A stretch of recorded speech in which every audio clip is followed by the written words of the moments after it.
New মার্কেটে নাকি সস্তায় ব্যাগ ভর্তি করে জামা কাপড় কিনে নিয়ে আসা যায়। তবে আজকে আমি চলে গিয়েছিলাম নিউ মার্কেটে। এখন দেখবো আমি আজকে সস্তায় কিভাবে বস্তা ভরে নিয়ে আসতে পারি, আর কোনটার কত দাম ছিল, কি কি কিনলাম সবকিছু আপনাদের সাথে শেয়ার করব। আর সেই সাথে জামাইয়ের সাথে একটু ছোটখাটো ঝগড়াও লেগে গিয়েছিল, তো সেই সবকিছু নিয়ে থাকছে আজকের এই ব্লগ। গাইস, আজকে ঈদের মাত্র 2 দিন বাকি।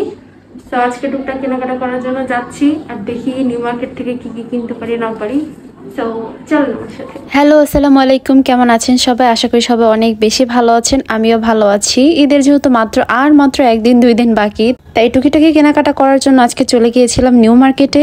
আর নিউ মার্কেটে গেলেই তো মনে করেন অনেক জিনিস, অনেক কালেকশন। তো সেখান থেকে বেছে বেছে কেনাটাও একটা টাফ বিষয়। প্রথমে আমি জামাইকে লাগিয়ে দিয়েছি যে তোমার যা যা কেনার দরকার তুমি এখান থেকে চুজ করে কিনে ফেলো। এখানে আমি আপনকে বলতেছি আমি যেহেতু ছেলেদের জিনিস এত বেশি একটা বুঝি না, তাই তুমি তোমার জিনিস দেখে চুজ করে কেনো। ওর জন্য প্যান্ট, টি শার্ট এগুলো সবকিছু দেখতেছিল।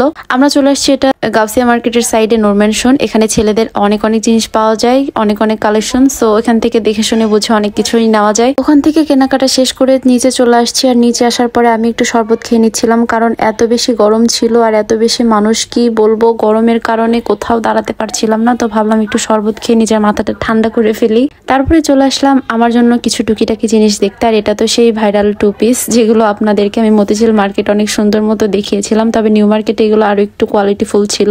আমার হাতে যে ব্যাগগুলো দেখতেছেন, এই ব্যাগগুলোর কোয়ালিটি বেশ ভালো ছিল। তবে আমি এবার নেক্সট গেলে অবশ্যই নিয়ে আসবো। এই ব্যাগগুলো আমার কাছে অনেক বেশি ভালো লেগেছে। 600 থেকে 700 টাকার মধ্যে এই ব্যাগগুলো আপনারা পেয়ে যাবেন। আসলে আজকে আমি ওভাবে ডিটেল আপনাদেরকে বলতে পারছি না, তবে নেক্সটে আপনাদের জন্য একটা সুন্দর ব্লগ বানাবো, সেখানে সবকিছু ডিটেলে আমি বলে দিব কোনটার কত দাম ছিল। কোরবানি দিতে আসলে আহামরি ওরকম কোনো শপিং এর চাহিদা থাকে না। কোরবানি ঈদ মানেই হচ্ছে গরু কেনা, এটাই তো বড় একটা আনন্দের বিষয়। তবে আজকে চলে আসছিলাম টুকিটাকি যেগুলো দরকার ছিল সেগুলো কেনার জন্য। এত বেশি কোনো কিছুই প্রয়োজন না, জাস্ট টুকিটাকি যেগুলো প্রয়োজন সেগুলোই দেখার জন্য। আসলে মেয়ে মানুষ ভাই, চোখ তো কোনোভাবে আটকাতে পারি না, যেগুলো দেখি সেগুলোর কাছেই চলে যায়। এখানে আমি কিছু স্যান্ডেল দেখতেছিলাম, হিলস দেখতেছিলাম। পরে আমার বেশি একটা পছন্দ না হওয়ার কারণে বের হয়ে চলে আসছি। বাট চুড়ি থেকে তো চলে আসা যাবে না, চুড়ি নিতেই হবে। তো এখানে কিছু সুন্দর চুড়ি ছিল, সেগুলো আমি ট্রায়াল দিচ্ছিলাম, দেখতেছিলাম কেমন লাগে। আচ্ছা, আপনারা বলেন তো এখান থেকে আমি কোন চুড়িটা নিয়েছি, বলতে পারলে আপনাদেরকে ট্রিট দিব।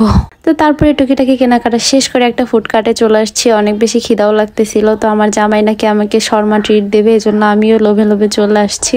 রাত তখন প্রায় 10টার কাছাকাছি বাজে, তবুও মানুষ কমতেছিল না, প্রচুর গরম ছিল। আর তার মধ্যে তার সাথে আমার একটু ঝগড়াও হয়ে গেল।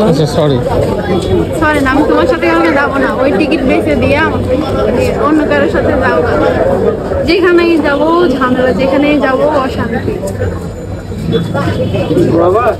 আমি আর জীবনে যদি তোমার সাথে মার্কেট আসছি, আমার নাম দেখো না। সেবার এগিয়ে গেছে, সেবার সাথে সাময়িক ঝগড়া হয়েছে। সত্যি কথা।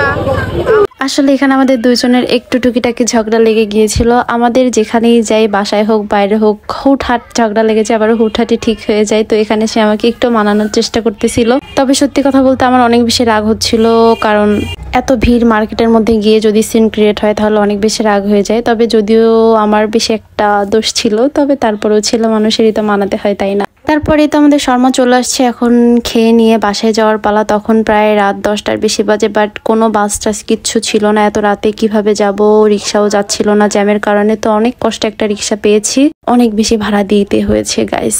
তো এই তো আজকের ভিডিওটা এতটুকুই ছিল। দেখা যাবে নেক্সট ভিডিওতে। আল্লাহ হাফেজ।